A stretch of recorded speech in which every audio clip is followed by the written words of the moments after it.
Have you ever just looked around at the world and thought, this makes no sense? You see people who do awful things, and they seem to be doing great. And then you see wonderful people, and they just can't catch a break. It's a puzzle, right? Well, today we're going to unravel that very puzzle by decoding an ancient text that tackles this question head-on. All right, here's how we're going to break it down. First, we'll look at karma's central paradox. Then I'll walk you through our special three-step decoding method. After that, we'll peel back the layers of the text one by one until we get to a final insight that I think is a real game changer. So let's just dive right in. What's so cool about this ancient text is that it doesn't mess around with easy questions. It starts with the hardest one, the one that gets right to our core sense of fairness. The text lays out 4 situations that I'm pretty sure we've all seen. The first 2, they make perfect sense. A bad person suffers, a good person has a happy life. Okay, check. But it's those other 2 that really get under our skin, right? The person doing bad things who is just living their best life, and the good person who is constantly suffering. The text uses this exact contradiction to kick off a much deeper investigation. So how do we solve a paradox like that? Well, the key isn't just in what the text says, but in how we read it. For that, we need a special method. We're going to treat this ancient text less like a book and more like a code that needs to be cracked. It's a 3-step process. First, we do a modern, straightforward read just to get the basic story down. Second, we get out our linguistic magnifying glass and dig deep into the original language to find the root meaning of key words. And then, the fun part.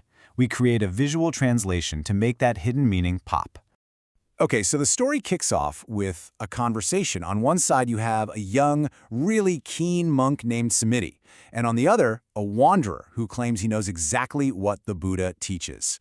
So this wanderer makes a pretty bold claim. He misquotes the Buddha, saying that our actions, what we do and say, are all empty. He claims only our thoughts are real.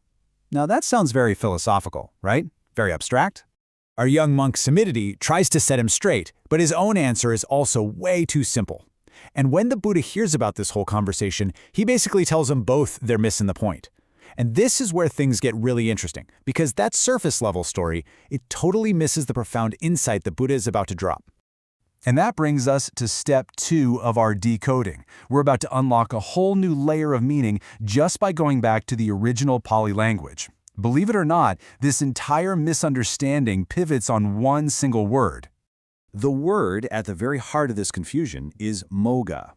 Now remember, our modern translation renders this as empty, which sounds like a deep philosophical concept. But as you're about to see, that completely misses the mark. Using an ancient linguistic analysis called naruti, we can trace moga back to its root, mu, which means to be confused or deluded. So you see, the Buddha isn't making some high-minded point about reality being empty. He's making a very direct, very practical criticism. He's saying that simplistic view of karma is vain, useless, or, to put it bluntly, foolish. This one insight just changes the entire tone of the conversation. The Buddha isn't interested in some abstract debate. He's making a practical point. He's saying that viewing karma in such a simple way is foolish because it misses the incredible complexity of how life actually works, a complexity he's about to unpack for them. Okay, so with that deeper meaning unlocked, we're ready for our final step, the visual translation. Now we can actually see the Buddha's true teaching as he zooms out from that narrow, foolish view to the wise, complete picture. The Buddha explains that people get it wrong because they're only seeing one piece of the puzzle. They see one person's life, one single outcome, and then they declare it an absolute truth for everyone. It's exactly like looking at the world through a keyhole and thinking you've seen the whole landscape. And then he opens a door and shows them the whole landscape. He explains that our lives aren't shaped by just one thing. It's a complex mix of everything. Actions from our deep past, seeds planted long ago, actions we're taking right now, and even our state of mind at pivotal moments. Any of these can create the perfect conditions for some old result to finally show up. So that foolish, or moga, view is that karma is basically a light switch. You do good, a good light turns on. You do bad, a bad light turns on. Simple, clean, one-to-one. But here's the Buddha's real point. It's not a light switch. It's a garden, a complex ecosystem. Think about it. Throughout our lives, we are constantly planting all kinds of seeds, good and bad, and you have no idea which ones will sprout when. It all depends on the conditions, the soil, the sun, the rain. A good seed might sit dormant for years, while a bad one suddenly gets the perfect conditions to grow. Now, this is way more than just ancient philosophy. It's actually a super practical guide to living. And this is where we see how this insight isn't just old, it's liberating.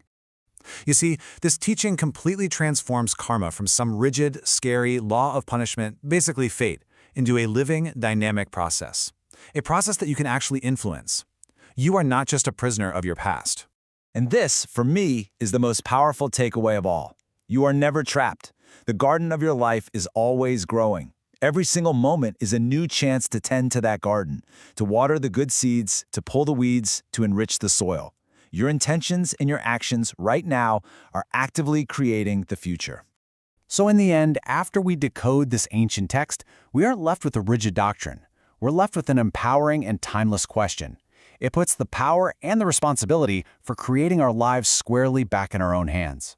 So the only real question left is the one right here. If your life is a garden, what seeds are you planting today?